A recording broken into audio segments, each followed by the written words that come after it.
बिस्मिल्लाहिर्रहमानिर्रहीम। अस्सलामुअलैकुम सामईन। 9 सितंबर सन 2016 दिन 3 बजे की खबरों के साथ जज्बा FM 94 मंडी बहाउद्दीन के न्यूज रूम से मैं हूं ताहा।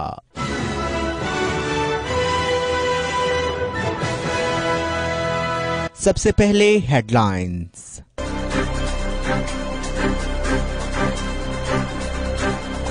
थाना कल्चर की तब्दीली के लिए पढ़े लिखे एडमिन ऑफिसर्स की तैनाती खुशाइंद है, आवामी हलकों का कहना।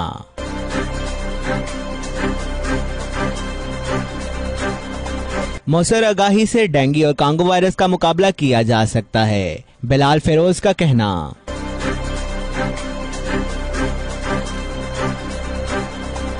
डीसीओ मंडी बहाउद्दीन का कहना है, काश्तकारों को तनहा नहीं छोड़ेंगे, मसाइल के हल के लिए तमाम महकमे फाल किरदार अदा करेंगे।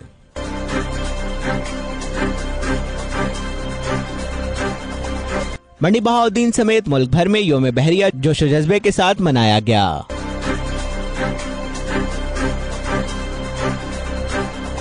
रिपोर्ट के मुताबिक दौरान हज 29 पाकिस्तानी कुदरी मौत का शिकार।